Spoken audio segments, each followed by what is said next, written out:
The views or opinions expressed in this presentation are those of the participants and do not necessarily represent the views and opinions of Westman Communications Group or its employees.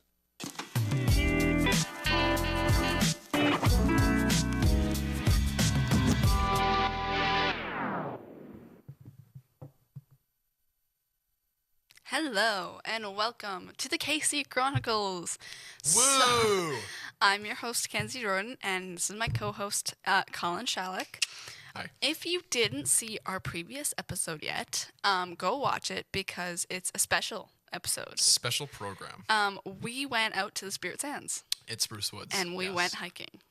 We went for a hike. It was hot. It was warm, yeah. I didn't bring shorts because it was supposed to thunderstorm that day, so I dressed like it was going to be cooler and it was going to rain. Mm-hmm. However, it didn't, so I was wearing a flannel and jeans in a desert in the summer. But it was fun. It was successful. It was fun. It No one should- died. No one got heat stroke. It should be out already, but well, not by the time we're filming this, but by the time this airs, it should be out. Things take time to edit. I'm going to put it that way. So, yeah, if this one comes out before it, it'll False be out alarm. soon. False alarm. It'll be out soon, but if it's Yeah, this one might come out before it. but if it's already out, go watch it. It might be on the and website. tell us how much you enjoy it. Yeah, and if you want to tell us that you enjoyed, you can hit us up at that email at WCGTV@westmancom.com.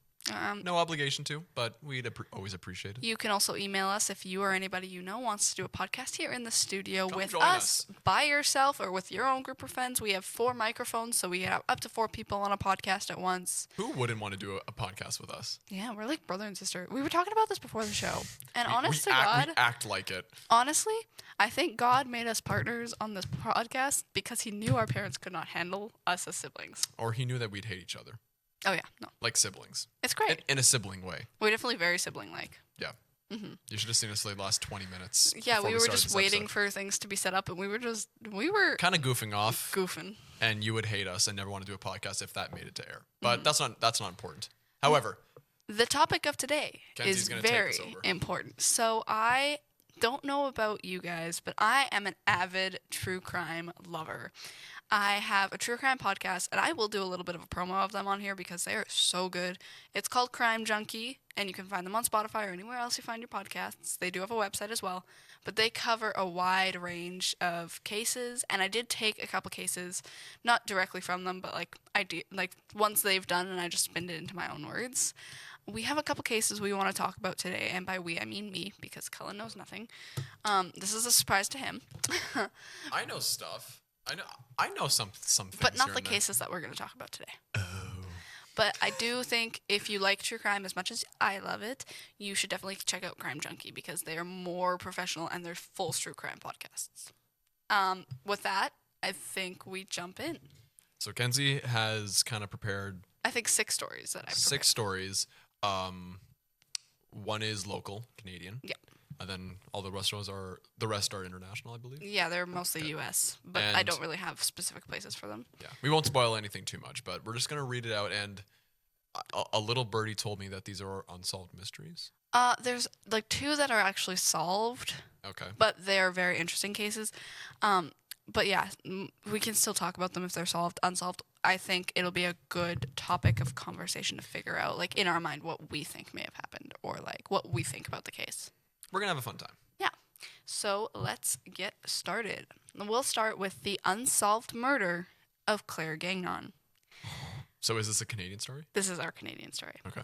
So it was unlike 16-year-old Claire to be late for Sunday dinner. On May 24th of 1970, Claire's parents waited at their home in Dieppe, New Brunswick, for their daughter to come home. Now, if you don't know, my birthday is May 24th. So this is like, this is freaky. Suspicious. As 5 p.m. came and went, and there was no sign of their daughter, they knew something was seriously wrong. It would take 24 hours to find her. Her body was found in a field 300 yards from her home in the evening of May 25th. She was found with an electrical wire or rope around her neck and a towel in her mouth. Investigators determined she had last been seen alive between 2 and 3 p.m. on May 24th. The exact time and location she went missing is still unknown to this day. In 1993, charges were filed against a man who confessed to killing her. It was later proven that he was in a psychiatric hospital at the time of her demise, and the charges were dropped. This year was 54 years since her murder, and there are still no answers for her family. 16. So that guy was in a psychiatric ward. He's just crazy, and he decided he wanted to Yeah. confess. I don't know. Like, he was Maybe- in a psychiatric ward at the time of her murder, so it couldn't have been him. But what if he escaped? True. But I guess, they would probably keep strict logs on that. I don't know, maybe not. Yeah, back I then, feel if like they there's a would be lot of super cameras strict. and... Well, but back then, do you think that? Well, I don't know when security cameras became a thing, but True.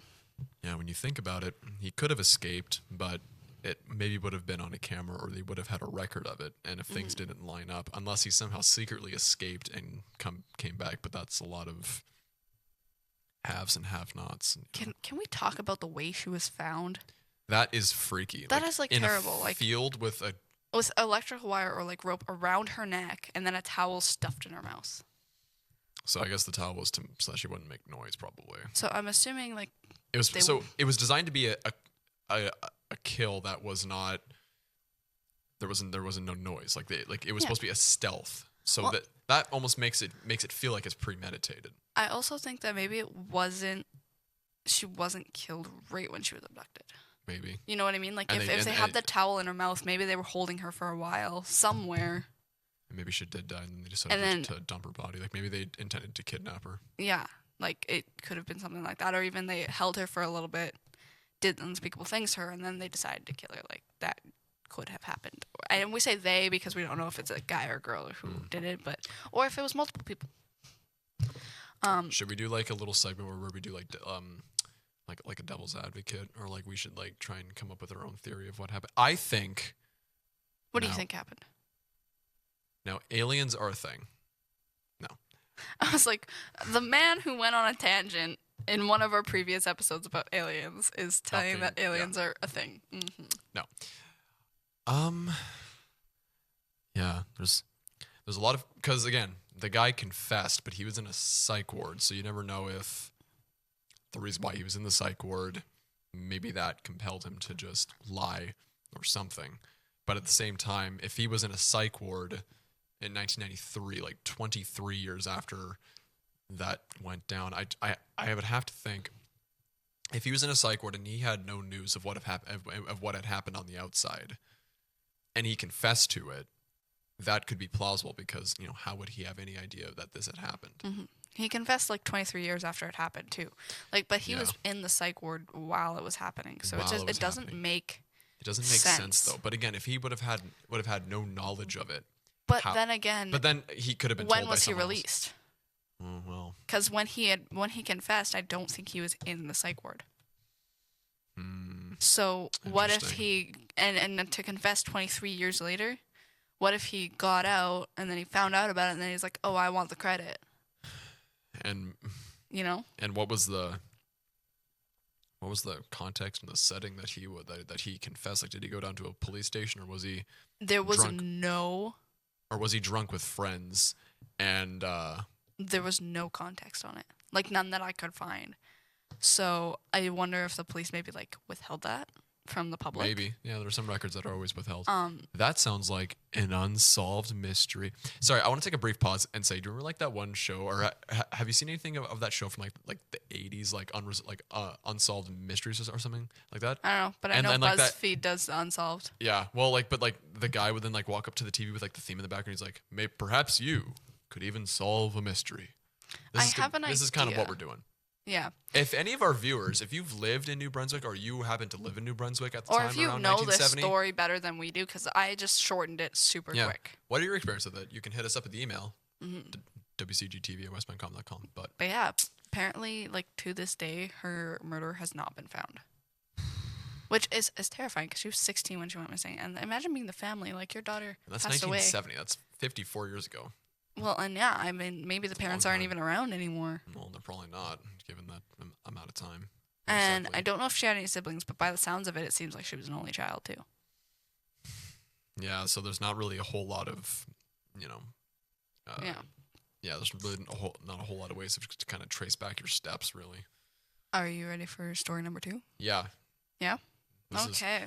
This is a grim episode. If you don't like this stuff, Please click away. or stick or around, as we'll keep you company. the infamous Lizzie Borden. I I think I've heard this name before. All right. So there's a rhyme that goes with the story, and I am about to repeat it for you. I'm about to say it for you. Okay. So the rhyme is, Lizzie Borden took an axe and gave her mother 40 whacks. When she saw what she had done, she gave her father 41. That's a rhyme. It's like a nursery rhyme for kids based on Lizzie Borden. Like, I'm sorry, that's Who is making a nursery rhyme? Okay, continue. Okay, but the story of Lizzie Borden is basically one fateful day in August of 1982. Her stepmother and her father were murdered in her house, and she arrived 30 minutes later and found them. And it is said that she did it. So Lizzie Borden was tried in court for the murder of her stepmother and her father. Oh my god, I almost said stepfather. I was rehearsing this for a long time last night, and I still mess up. Although she was acquitted, many people still believe that she's the one who committed the murders. So she was tried and acquitted. They found her not guilty. So she claimed that she showed up 30 minutes. Yeah, she had come home from running errands and then found her dad on the couch, and then she was like, oh my god, and then she went upstairs, which is where the mother was found. Anyway, and they think she did it. Yeah, they think she did it because, and I'll tell you why. Before the murders, the entire family fell ill, and it was believed by her stepmother that Lizzie had poisoned them. And there is testimony from a drugstore of an employee that said Lizzie came in and tried to buy poison from them, may have bought poison from them once before, but then they wouldn't let her buy it, so when that didn't work, she took an axe and started killing them. Yeah, and then when that didn't work, it said she took an axe to both their heads. Although the rhyme says that they were hit 40 times or 41 times, that is not true. They were hit in the head once. Both of them were hit in the head once. Okay. Lizzie and her stepmother did not get along at all. And it was reported that Lizzie had been found in public burning a dress that looked to be covered in blood after the murders were committed. When she was confronted about this, she said it was just paint, because she liked to paint. It was red paint. So why are you burning a dress? That's a good question. And now it will never be known for sure what happened on August 4th, 1982. What's Lizzie up to now? Or have they even said? I think she passed away. We'll see. I will never know. But we will never know what happened to... Well, I mean, again, did she say she was running errands? Yeah, she said she was out running errands, and then she came home and found her father. This is a time before, because you could say nowadays you could log debit card, credit card terminal times and see security cameras and all exactly. that stuff. Well, but again, you can look at the times in which she walked into stores that was she actually running errands 30 minutes before she alleged she came home, or was there no transaction history whatsoever? Because I think even transaction histories can pop up on your bank machine or on your banking app, so it's pretty easy to get a hold of those records. So yeah, my intuition says she built it. If they testified saying that she was trying to buy poison at a drugstore, then that I think might scream. But it also, I think it was almost proven to be false testimony. Oh. I don't remember fully, but when I heard about this story, Crime Junkie does an amazing podcast on this specific story, and all the stories after this, they also do an episode on. So if you want more in detail, definitely go check out Crime Junkie. But Lizzie Borden, yeah, it was false testimony. So I'm not sure. I'm leaning towards she's guilty. But yeah, after this, it was people. Because nobody liked her. Not even her sister. Well, no, I mean, to me, just even be accused of that, and the nature of it's graphic as well, But again, there are a lot of contradictions because they claim that she bought poison, but then that's false testimony, and then when you have but then you have the thing with the dress. Why are you burning a dress, even if it's just paint? Could you not just throw it out? Also, she didn't have a problem with her father; she had a problem with her stepmother. So why kill both? Well, maybe he witnessed it. Maybe she tried to. Well, again, I mean, why would you use an axe? That can be made an accident. But I was just wondering, maybe she was maybe she was trying an ulterior method. Well, and what's worse is it was said that the stepmother, who was murdered upstairs in the bedroom, was murdered almost hours before the father was. So maybe the mother was murdered and the father then caught her, and then she just decided to say goodbye to him too. So it's a very interesting story, and no one really knows what happened. And for the first while of the trial, her sister defended her. Like, her sister's like, no, she wouldn't do it. She wouldn't do it. But then after a while, she wasn't so sure. So that proves that she doesn't really even know either. She's just having to go off. Well, the sister wasn't even home at the time. So yeah, so she, yeah. Are you ready for story number 3? Okay, well, hold on. Okay. We should say, do you think she's guilty or not? I don't know. That's a hard story because it's older. Yeah. But I think maybe Lizzie did it. And there's a lot of nursery rhymes and, like, stories. There's a movie about it. Mm-hmm. But there's a lot of things that, I don't know, people definitely believe that she did it. I think so. And she was, like, exiled from her town after that. Yeah, I could imagine. Nobody liked her. Like, nobody trusted her. Nobody liked her. She was basically just I'm leaning towards guilty just because there's some stuff that just does not add up. The dress thing is just, because you don't know because the dress is burned, so I don't think you can really salvage anything. And I mean, in 1982, they really weren't doing a lot with DNA either. No. Well, again, just back then, just technology wasn't what it was, even just a decade ahead of that. So it's hard to say. Really hard to say. All right. Story number 3. Missing Alyssa Turney. Uh-oh. Okay, so in May of 2001, 17-year-old Alyssa Turney was reported missing by her stepfather. There was a note found in her room that said she was headed to California, and her case was chalked up to be a runaway, and that's all it was for years. And what's funny about this letter that was found, it was later proven it wasn't her writing. That'll come into play later. Then, in 2006, a convicted murderer in Florida seemingly confessed to killing Alyssa. His confession was found to be fake, but it made the detectives take a closer look at her disappearance. They began to realize that things were not adding up, aka the note, it's not her writing, and her sister knew it. Her sister looked at the letter and she's like, that's not my sister's writing. And they then turned to Michael, her stepfather, as a suspect. He maintained his innocence throughout the investigation, and when he was tried, he ended up getting acquitted and nothing else was ever done. It is firmly believed by her sister, though, that Michael had something to do with her disappearance. It's been over 2 decades now, and there are still no answers as to where she is. But there were rumors or things that her sister had said that her stepfather was, like, touching her inappropriately and very, very inappropriate towards Alyssa. So it's very firmly believed that Alyssa was a victim of foul play by her stepfather. And apparently, that day that she went missing, her dad took her, like her stepfather, took her out of school early. Interesting. Okay. So the handwriting not being hers is the biggest thing that there's like it's not a runaway. No. Right. And of course, I mean, but they didn't know it wasn't her writing for like years. They just chalked it up to being interesting a runaway until the sister not examine the note first. That's even more suspicious because it's like they read the note and they were like, she just ran away. She's just a rebellious child. Like, that's all they did for years. And they closed the case until that convicted murderer, like, confessed and changed everything. But, like, that's scary when you think about it. If you were a victim of foul play and someone wanted to make it look like a runaway, some cops will just take that. They won't even investigate at all.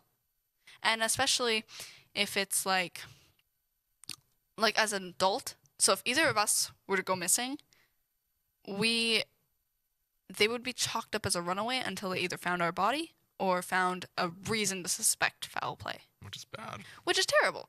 Because no matter who goes missing, you should always look for them. Even if they're a runaway. At least in my opinion, you should always look for them. Especially if the family is worried. And the family says it's not normal for them. Right. But yeah, no, apparently there's also some law that you have to wait like 48 hours or something like that to report somebody missing. Nope. You can do it immediately. Well, that's what it used to be, at least. Oh, Because okay. because there's a lot of older cases that they were like, the police would not do anything for the family right after everything happened. They had to wait a certain amount of time, 2 days, 3 days, to report somebody missing. And in those 2 to 3 days right after are so crucial in finding somebody alive. Yeah, because that's the window usually. Mm-hmm. Maybe we're overthinking this. Maybe she's surfing in California. No, but no, I'm stuck on the note because the note's not her writing, but they didn't even think to look at it closer and analyze it until years later. And what's worse is I don't think anything was missing. Like, it wasn't like she packed a bag and ran away. I'm pretty sure nothing from her room was missing. Yeah, because if you were running away... Except for the clothes she was wearing that day. Yeah, if you were genuinely running away, you would pack a bag. And it's like stuff would be missing. So I'm like, I think the father did something. I think... If the things that you said about the foul play and whatnot... Personally, that could be a lead. Personally, if I went missing and my sister thought that somebody did something to me, I would immediately at least investigate whoever my sister thinks did something, because my sister knows me pretty well. Right. And those two sisters were inseparable. But there's like home videos of like her, like there was a lot of home videos in this case, and the police thought nothing of it. But like he was really creepy towards Alyssa. Like they wonder if he was assaulting her or something like that. And nobody knows for sure because he wouldn't confess to anything. Well, it depends on how he was maintaining his innocence, but maybe he was trying something. And she tried to get it to stop, and then maybe it ended up with maybe she was murdered, trafficked, kidnapped, but like through his hands, and then tried to disguise it by I ran away to California. Yeah. And that's the scariest thing is like... Because I don't know how far away they were from California. Yeah, I think they were in like Arizona. Oh, well. But still, that is a distance. That would be across that'd be across the whole province going east and west. So. But like it was, I don't know. That's scary to think of. Like somebody that close to you could do something to you and then not even get any. Yeah. If he did it, like, but again, the evidence points strongly to him. But and I guess it's still unsolved. Still unsolved. Over 2 decades later, and nobody knows what happened to her. And then see, like that would lean heavily towards she is dead because I mean, again, unless I don't believe she ran away. No, and then they said that she had all these plans to move to California because she couldn't wait to turn 18 so the day she could move out, because she didn't. Well, then if she talked about it constantly, then that's why people more believed it, right? Well, yeah, but then the stepfather could use that to his advantage because that's what she talked about all the time. But everybody knew that's what her plan was because of what her stepfather was doing to her. She couldn't wait to get away from him. And now she just, at 17 years old, before she turns 18, goes missing. Right. Like she said she was waiting till she was 18 to run away, to go to California. Yeah. So why would she change her plans is my question. That's interesting. What do you guys think? Yeah, please tell us what you think. Or yell at the TV. We can hear you. Yeah, because we want to know what you guys think. Are you ready for the next story? All right, so I will... Okay, beware. The internet is a scary place. This one involves online predators. Uh-oh. So this is a PSA to any children who might be listening. Don't talk to strangers online. Nope. Don't talk to strangers ever. But if they're online and you don't know them, don't talk to them. Do not talk to them. Because just don't. It doesn't matter what context it's in. No. And this is why I hate dating apps, is because you never know who you're going to meet on a dating app. I hate well, I'm not a fan of dating apps for several reasons, but this is one of those reasons because you never know who's behind the phone. This isn't even a dating app story, but this is like, dating apps are scary. Okay, just proceed with caution. If you're ever going on a date with somebody on a dating app, heavy caution. Please tell somebody where you're going.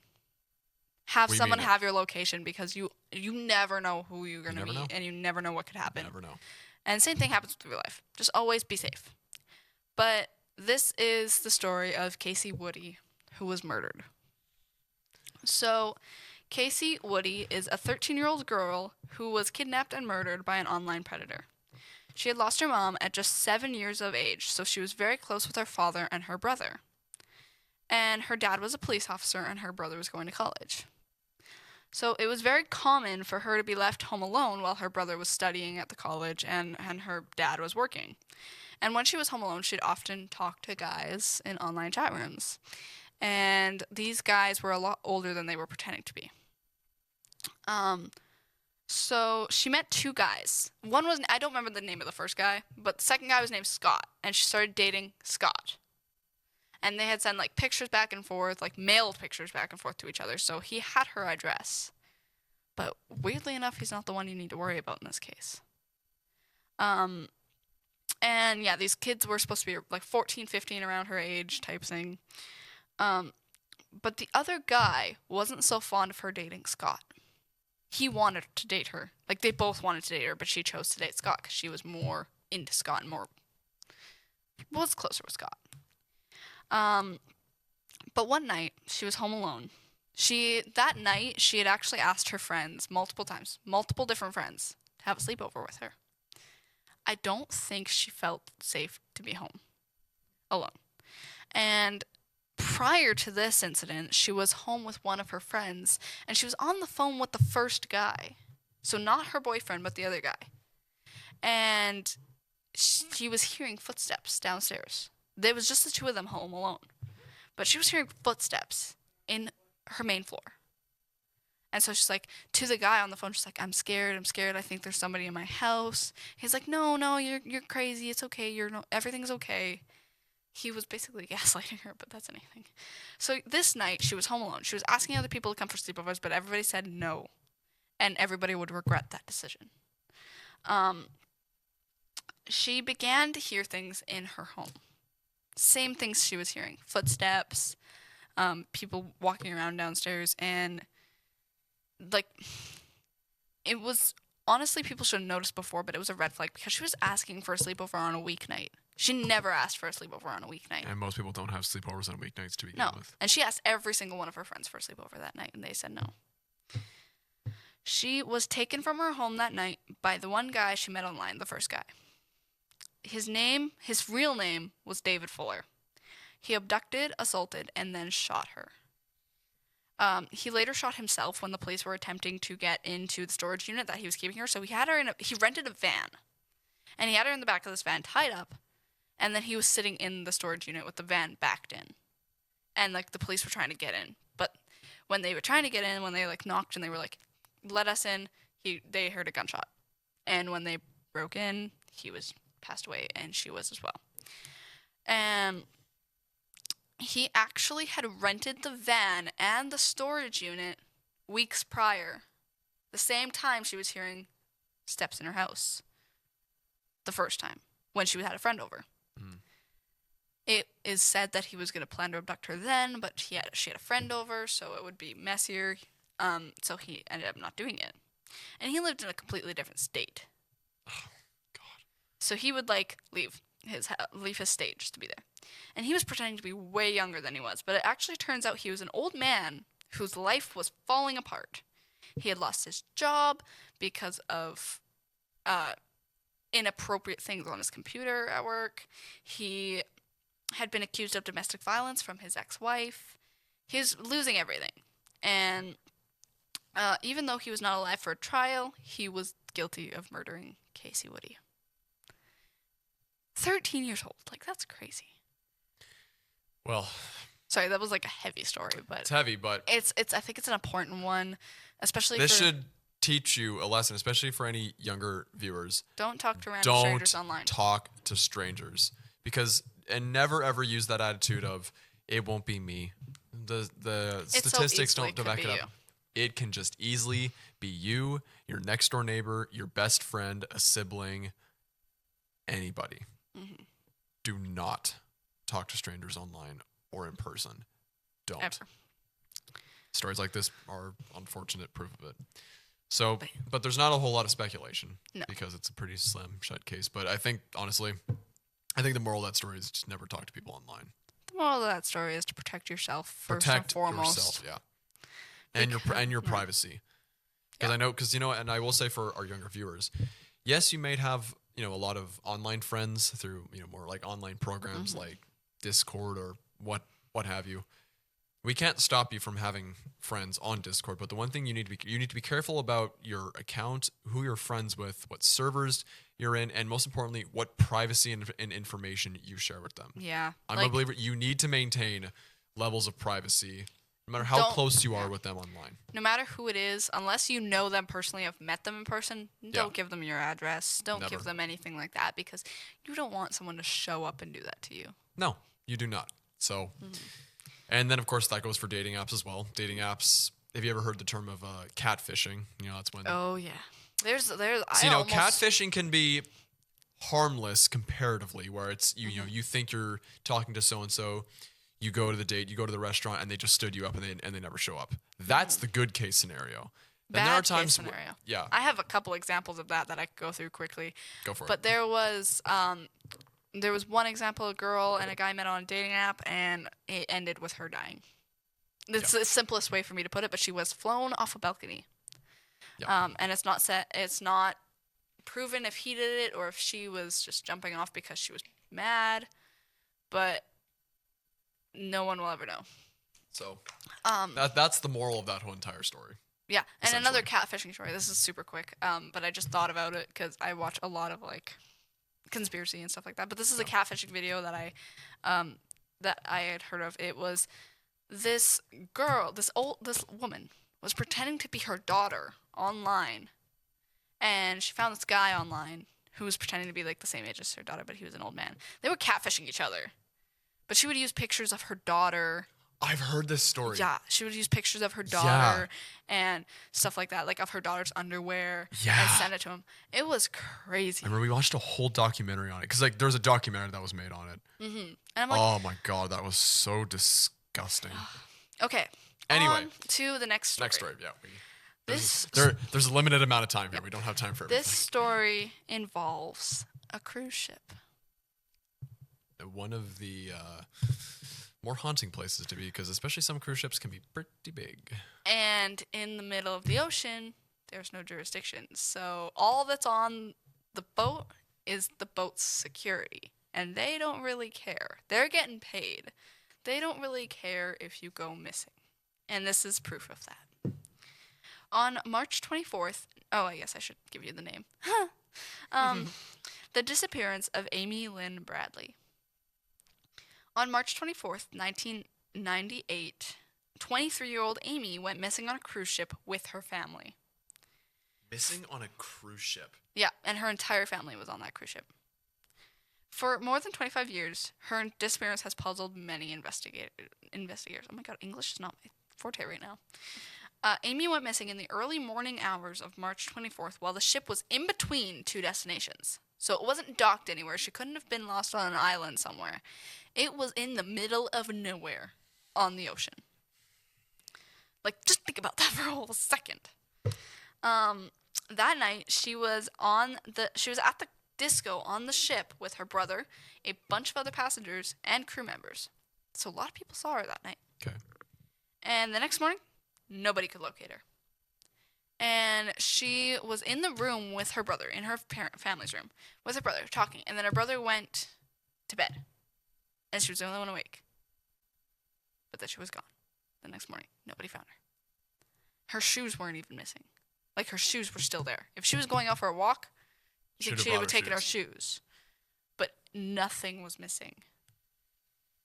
Her family decided to get off the ship at the next stop because maybe somebody kidnapped her and we're going to take her off on that island. They searched the island for the entire time that it was docked, asking the locals if they've seen her, all that stuff. No, they got nowhere. And they talked to the cruise ship people, and they said, you either get on or you stay here and you have to find your own way home. We are leaving. We are sticking to the schedule. We will not stay here due to your accord, even though you have a missing child. Or not child, Well, but like missing daughter. probably hundreds or thousands of people have paid a lot of money, so they couldn't even afford to do it. So they decided to stay on the island and find their own way back home. After nothing came up on the island for days of searching it, they called the FBI up and they were like, "We need your help." And the FBI got them flown back on the ship. Well, that's good. And the FBI joined them when they went on the ship. After interview upon interview, she was still not found, and nobody knew her whereabouts. The family felt completely lost. They were like, "Where is our daughter?" And apparently they got the security to search the entire ship, but they don't believe that they searched the entire ship. There had been many leads in the case, but there's still none of them had panned out. And eventually the cruise ended, and everybody got off. And to this day, nobody knows where she is. There was one lead that, she had some specific tattoos. She had a gecko on her stomach. And there was one really good lead, really plausible lead. And it was that she was in a house being trafficked by people. And they broke into the house and ended up finding a girl, but it wasn't her. And then there was a whole thing where it was the investigators were lying to them. Said that they were going to do this big break, but nothing was actually found. They were just lying to get paid. So, yeah. You tell me your opinions on that case, actually. Because here's the thing. It's easy to start saying they're not putting in the amount of effort. I mean, granted, we weren't there. We didn't see what the family saw when the investigators were doing their thing. But when someone goes missing under such, strange circumstances,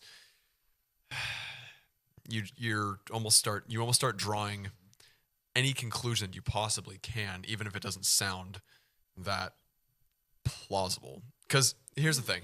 My first initial thought, she did go out and she fell off the ship. Now that seems like the easy excuse, because you can't find her on the ship because she's now in the ocean. And they did suspect that. Right. But they swept the ocean. And I mean, the ocean's deep, yes. Yeah, but they swept. If you're in the middle of the ocean, I'm sorry, but if you have no life raft, no nothing, it's going to be very quick until you're gone. It was also said that she was seen with a guy on the ship afterwards, on security cams. She was seen with a guy at 3 a.m. She went out afterwards and hung out with this guy, and the guy was interviewed multiple times. He was like, "I don't know where she is." Well, either he threw her off the ship or, oh my God, I would hate to think that now again, because of the circumstances, you draw these impossible conclusions. But what if she was sedated? She was knocked out, something like that. And she was stuffed in a bag with oxygen holes, and then when they got to the island, she was trafficked or was sent off, even if they searched the island. It's really difficult. Again, my intuition says there's somehow, some way she ended up in the ocean, whether it was by accident or by that guy or by some other weird circumstance. She fell off that ship because, again,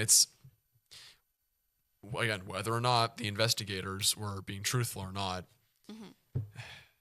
it would be hard to keep that secret up for a long time, though. If that many people had to keep a secret, you have to think if the FBI is getting involved. I mean, you can have your own opinions about the FBI and whatnot, but and after all these years too, if she was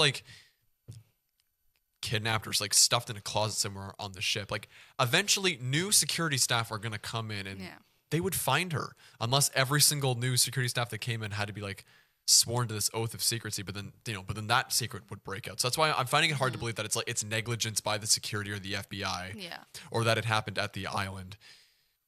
Yeah. My conclusion says that she somehow ended off the ship in some way, but who knows how? It's scary though when you think about going missing on a cruise ship in the middle of the night, in the middle of nowhere too. You're in the middle of the ocean. That is one of my gravest fears. You're in the middle of the ocean and nobody can do anything. You can't call any state police or any RCMP if it was near Canada. They can't call them because it's not their jurisdiction. No. All you have is either the FBI if you call them in or the security on the ship.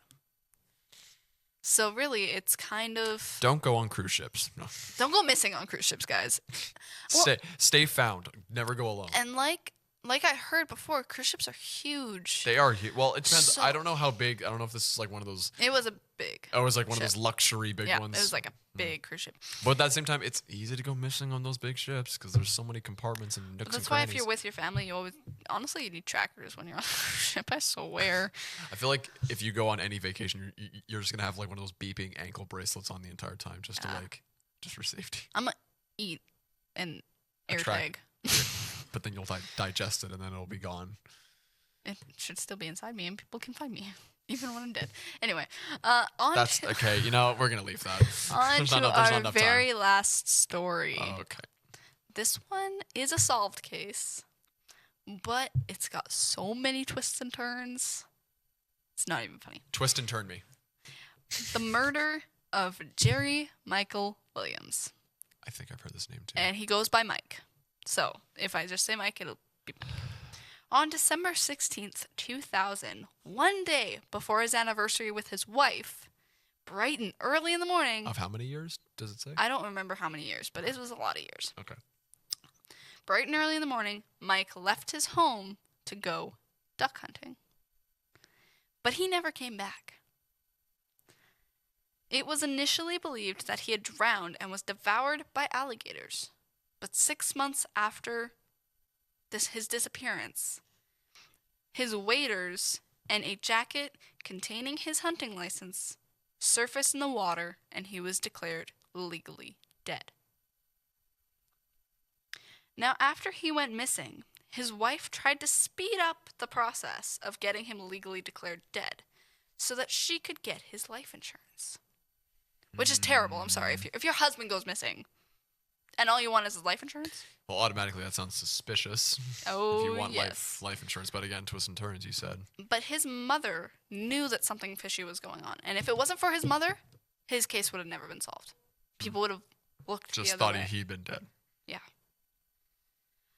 Mike's best friend, Brian, was supposed to accompany him on this trip, but as he told police, he slept in and never went, and later went hunting that day with his dad. But the truth is, he went. He did go. Brian and Denise, who was Mike's wife, were having an affair and plotted to murder Mike so they could be together. Brian went on the trip and things went horribly wrong. Like, horribly wrong. That it took him extra long to actually murder this guy. And eventually was thrown off overboard and with his waders on. And I don't know if you know what waders are, but, like, they will take you to the bottom. And that was the goal, was to, like, drown him, so it looked like kind of a natural cause, right? But he started taking the jack and the waders off. And so this guy was panicking. And so he shoots him. But could you imagine being shot by your best friend? And, like, literally, I keep thinking about what Mike would have thought. Because Mike suspected that she was, like, having an affair. Because their marriage had been bad for the last little while. And it was just not, it was not good. And so he planned this extravagant anniversary to see if they could maybe rekindle things. But suddenly he dies the day before their anniversary. So he thought maybe she was having an affair. He thought maybe she was with somebody else, but he had no idea it was his best friend. So he died not knowing that the guy who was sleeping with his wife was his best friend. Like, anyway, so he takes it. So much to unpack. Holy. Yeah, he takes Mike's body and buries it somewhere else, just because didn't want to get caught because the water was easy, and where his boat was abandoned, they would have easily found him. Yeah. So he buried him somewhere else, took his truck home with blood all in the back of the, back of the bed of the truck. This is bright and early in the morning too, and he hoses his truck down in his driveway. Nobody thinks anything of it, I guess. Maybe it was just blood from hunting. And then he calls his dad, and he's like, yep. Like, he was worried he wasn't going to make it to his dad's trip, and that would really ruin his alibi. So then he goes on this trip with his dad, whatever, things are good, and nobody suspects him. And he gets away with murder, but doesn't actually get away with it. At the time. But at the time, he got away with it. Brian divorced his wife after the death and married Denise. Like, I'm sorry, is that suspicious to anybody? That is one of the most effed up stories I have ever heard in my whole life. He Pardon divorces my his French. wife because secretly they were going to kill both spouses. What? But Brian didn't want to kill his wife because he still cared about her. Huh. But Denise was just like, I want him out of my life. Yeah. Let's murder this But guy. my best friend. And then, yeah, See your ya. best friend dies. And then you just go and divorce your wife and marry his wife. And yeah, she wanted his life insurance because she knew that he was dead. Yeah, I guess maybe he had a lot of life insurance to go around. It was like $1 million or something like that. Jeez. But their marriage didn't last very long, and eventually Brian confessed. Because, basically when they broke up, those two, they got divorced. She feared for her life because he showed up in her car, like, with a knife or a gun to her head or something, and, like, said, I want you, like, there's nothing else but you for me, and, like, all this. Apparently, he went psycho. So she goes to the police, and she goes, he's gonna kill me, like, all this stuff. So they bring him in, and he confesses to the murder. Oh, my God. But police offer him immunity from the plotting. Like, he still goes to jail. But they offer him immunity because they want Denise. Right. They know she had something to do with it. They know she had planned it. But they need somebody to spill the beans. So they convince Brian to turn on her. Oh, my God. And Brian tells the police the truth about Denise. And she gets arrested. And they both go to jail for plotting and killing her husband. And if it wasn't for the mother who was advocating for him and, like, knew something was wrong, he never would have been avenged. He never would have been found. Eventually, Brian did lead them to the body, and they did have a proper service. But she literally, the day after the wife, the day after he went missing, wanted to have a memorial service for him. Like, that's fishy. What do you think of this story? Well, first things first, this world is a messed up place. And we are sorry to disturb you if you've been disturbed, but Yeah. these are some of the things that make me lose faith in humanity sometimes. Seriously. It's crazy. Look, life insurance be damned. If you wanted to be a free person for the rest of your life and not have a guilty conscience, if your marriage was already falling out already, just do a double divorce and then get together and run away to a different state. She didn't want to divorce him, actually, though. She didn't want... Because it would look bad on her and her family, she didn't want to divorce him. She thought this was the easiest way But out. at the same time, it doesn't matter. The alternative being murder and this entire goose chase we went on to find the truth. No, it's not worth it. It's never worth it to kill somebody like that. I know, it's crazy. Just it was do a double divorce and just and there's screw like it. a whole like hour-long testimony by Brian. There's a video of it. And of him confessing and like all this stuff. Well, yeah, because he probably told it like detail for detail and whatnot. Yeah, it's crazy. Like, I even heard clips from it, and it was insane. I'm just like, how could you kill your best friend and then marry his wife? Like, I'm sorry. That's insane. Like, and nobody suspected a thing. Like, nobody thought maybe they plotted together, except for the police. Wow. When they started getting suspicious of them, the police were like, maybe they did it together. Yeah. Especially after they got married. They were like, yo. Yes, sounds right. So we got a little bit of time left. That's all the stories I have planned. But is there any stories that you can think of that you think maybe we should bring to light? Nope. Also, how did you enjoy? Okay, here's the thing. For as disturbed as you can tell my face was, I enjoyed this, but again, just because the subject matter is heavy and there's so much thinking and pondering and just deep thinking involved, it's like your brain's kind of scrambled for a little bit because you're trying to you're trying to put it together at the same time as you're being told it. I mean, Kenzie knew all these stories beforehand, but Yeah. I did not know anything. Like we were texting last night, and she was writing down these stories. I was I excited. had no idea what to expect. So I think I picked cases that were very interesting because they are interesting. A lot of those were interesting because we were able to think. I wanted to pick ones that would make you think, make you be like, whoa. Well, maybe we'll do a part 2 to this type of I think we should. episode where I'll bring some stories because I have seen some stories that are true crime in a way. Like, yeah, they are true crime. They're just different flavors of true crime. Like, Different flavors. Sorry, I really don't know how else to word it, but like I've read a lot of stories about like park rangers, like in like, national parks, like in the United States, and there's some stuff that can happen down there. And I'd like to bring some of those stories forward because I think that would actually be a pretty good episode. You know what I think? I think we should make the true crime a regular installment. If you guys want to see that, like maybe once a month, do a true crime video. We'll do something like that. I like that idea. Just because I like talking about it, and I would be more than excited to get more stories for us. Yeah, to talk about. Because like the thing is, like, it's morbid, but it's fascinating at the same time. Like you can't help but just be fascinated by, some of the dark places that exist on this world and with human beings. Yeah, it's pretty dark. I think we definitely need to make this a regular thing. I think we do. But after this, I think I need to go take a shower and I need to go for a walk. Let's go for a walk outside. Never trust your best friend. I'm never going to trust you ever again. No, I promise.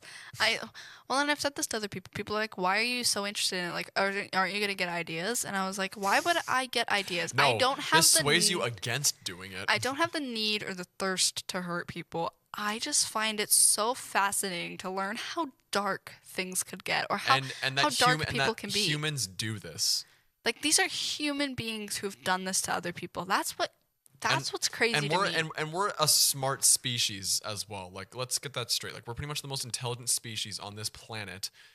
And just how people can premeditate. Again, like, not even true crime that's murder related. Just when you think of any type of crime that people do that's premeditated for a long time.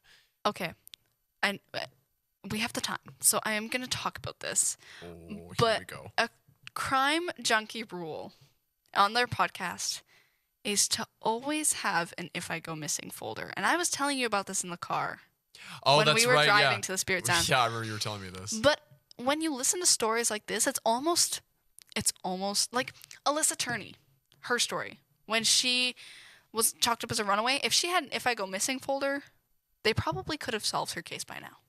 I feel like I'm going to actually go home and do this after I get home from work. I genuinely feel like it's a good idea. I don't have one yet, but I want to build one. And in an If I Go Missing folder, basically it would be logins to your credit card, bank statements, all that stuff, so that people, if you go missing, people can track your payments. Or if your cards have been used, that is an important thing. Cards, hair, DNA, or blood sample, stuff like that, because that stuff can be found. I'll have to go do that. Fingerprints. Well, I don't know if you can get fingerprints done, but like. Well, you can just put your finger in like some chalk or whatever, and then. But I genuinely think it is a smart idea. I know it sucks to ever think that could happen to you. Yeah, and we're not trying to sound like. We're not trying to scare you. Scare you or make paranoid, but it's always, again, one of the things of being. If you're worried about these things happening, be prepared. Have a plan and be prepared. That is the best way that you can fight that fear and calm that anxiety, is by having a solution to it. Yeah, and if you have an If I Go Missing folder, assign it to somebody. Somebody close to you who wouldn't do it to you. Trust. Like, again, if you can, like, for example, my parents. Yeah. Like, they would have that.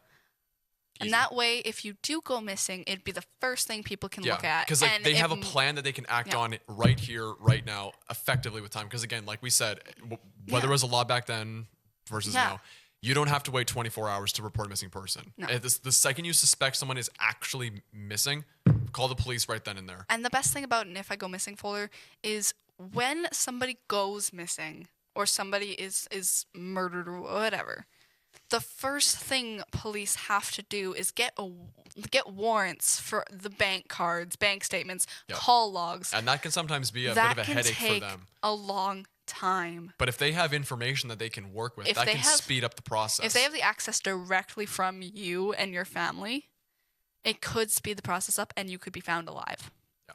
That's why I think, and this is one of my favorite things when I listen to crime junkies, their crime junkie rule is to have an If I Go Missing folder. Yeah. And it's one of the smartest things you could have. For sure. I think. Yeah, I'm going to do that when I get home. I think that's something just to do. And it's we're all going to do it when we get home. It's a just in case it happens. Yeah. It's not a, it's going to have to be. We're not saying it's going to happen. We're not saying that. It's a just in case. Because you don't want to end up on these podcasts. Yeah, you don't want to end up us talking about you. You do not want that. Actually, never. Okay, I have a funny story about when I was listening to Crime Junkie. How about we end on a light note because we're pretty depressed. This is really funny. So I was listening to Crime Junkie. I work at a hotel and I do housekeeping, and usually we work by ourselves in empty rooms, right? So Oh, no. I was listening to Crime Junkie, and it was like a really like creepy episode. I was like, oh, this is cool. Nothing's gonna happen. And the phone starts ringing. In the empty room. I jumped. When I tell you, I jumped so high that day. I was literally, my heart was racing. I jumped, and I was like, this is how I die. Like, literally, this is how I die. I answered the phone. It was just front desk. Front desk was just making sure, because after 11, they do calls to certain rooms to make sure people are out, because our checkout time's 11. Yeah. But she scared the complete Daylights out of you. daylights out of me. It was Oh so my God, bad. that's funny. And she was laughing at me too, because I was like, I'm just listening to really, really scary crime episode. Like, don't do that. Don't scare me. And then I had people like, I did the same thing. Don't ever. I'm learning. Don't listen to it when you're alone. No, don't. Or like, don't listen to it when you think you're in like a scary situation. Because I was in a room cleaning, and I heard rustling on my cart. Thought someone was messing with my car outside, and it was just Gannon, who's our houseboy, and he was just grabbing my garbage. But I was like, this is how I die. And we've had like some scary incidents at the hotel, so I was Of like, course you do. It's like one of the, I was paranoid. yeah, people use hotels for all various purposes. But yeah, if you enjoy podcasts, if you enjoy our podcast, because the people who do Crime Junkie have kind of the same chemistry that we do. It's two girls, Britt and Ashley. Are you calling me a girl? Yeah. But Do they hate each other? No, but they have the same type of chemistry that we do. Yeah. I think you should listen Crime to it. Junkie, If you like, Crime Junkie, we're coming for you. If If- you like Crime Junkie or you know them, send them this clip, because we're gonna start beef. We're gonna start a war. Okay, actually, I'll censor myself. I think they're from Indiana. Okay, we'll go to Indiana and we'll do the four of us. I'll do an episode. But I do think if that could happen, I would start crying, because they are so amazing. I'm gonna message them, be like, "Yo, you guys want to come to Canada and do a true crime episode with us?" Or just send them this whole episode. Just send them a clip. Yeah. Well, they would be really proud that we use some of their content. So, but honestly, if you like podcasts, please go listen to Crime Junkie. Please go support them. They are amazing. And if you like true crime too. Yeah, if you like true crime, if you like podcasts, Because like I think we should probably say their podcast probably has a lot more morbid detail, because we did scrub Yes. some details that's a little too far. it is more in depth. Like, they're hour-long episodes about each case. Each case, yeah. We condensed them down into like We did 10, 6 15. cases. Yeah. So again, they go into a lot more detail. We scrubbed this so you wouldn't have to hear all details. So Details just- about places, people, all that stuff. and probably more gory details, I'd imagine. Mm-hmm. So anyway, But be advised. be advised. But I do think that if you like true crime as much as I do, I think that's something you should listen to. I think you should listen to it.